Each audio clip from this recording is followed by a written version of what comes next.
दोस्तों, बहुत से लोगों के मन में ये प्रश्न उठता है कि आखिर ऐसी कौन सी स्थिति आ पड़ी थी कि माता सीता को धरती में समाना पड़ा था।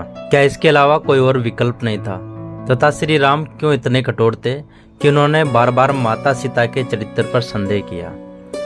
आज हम आपको इन सभी प्रश्नों के उत्तर देंगे इस वीडियो में और बताएंगे कि आखिर क्यों माता सीता को भूमि में समाना पड़ा था। दोस्तों, इसके लिए सबसे पहले आपको राजधर्म क्या होता है तथा इसकी क्या परिभाषा होती है, इसके बारे में जानना आवश्यक है। एक राजा प्रजा से बनता है तथा उस प्रजा का यह उत्तरदायित्व होता है कि वो अपनी प्रजा के हित में ही निर्णय ले, क्योंकि प्रजा के द्वारा ही एक राजा का चुनाव किया जाता है। तो राजा को सभी निर्णय वही लेने होते हैं जो प्रजा के अधिकांश लोगों का मत होता है, वरना उसके राजा रह जाने का कोई अधिकार नहीं होता। इसी को राजधर्म कहा गया है। जब लवकुश बड़े हो गए तो वे अपने गुरु वाल्मीकि के अनुसार अयोध्या में गए तथा सभी को रामायण की कथा सुनाई। अंत में उन्होंने स्वयं को माता सीता तथा श्री राम जी का पुत्र बताया।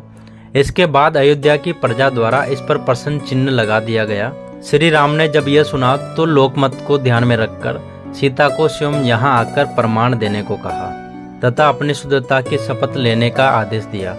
माता सीता ने जब ये सुना तो उनका मन कुंठित हो उठा, लेकिन प्रजा के मत को ध्यान में रखते हुए वह वन में रही थी तथा इसके पश्चात भी उनकी शुद्धता का प्रमाण मांगा जा रहा था। इसलिए उन्होंने इस अपमान को हमेशा के लिए समाप्त कर देने का निश्चय किया, जिससे आगे यह समस्या खड़ी ना हो। माता सीता वहां राजदरबार में पहुंची तो उनको सभी के सामने उन्हें अपनी शुद्धता की शपथ लेने को कहा।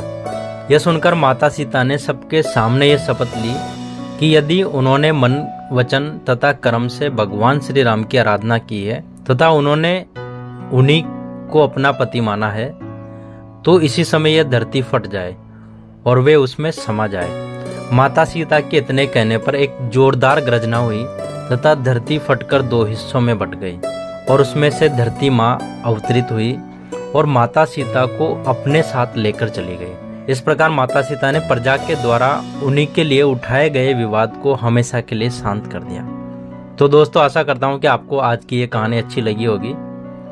अगर आप इस चैनल पर नए हो तो चैनल को सब्सक्राइब जरूर करें और बेल आइकन को दबाना ना भूलें, ताकि आने वाली ऐसी हर एक वीडियो का नोटिफिकेशन आपको सबसे पहले मिल सके। तो मिलते हैं ऐसी एक और फैक्ट वाली वीडियो में। तब तक सब अपना ख्याल रखें।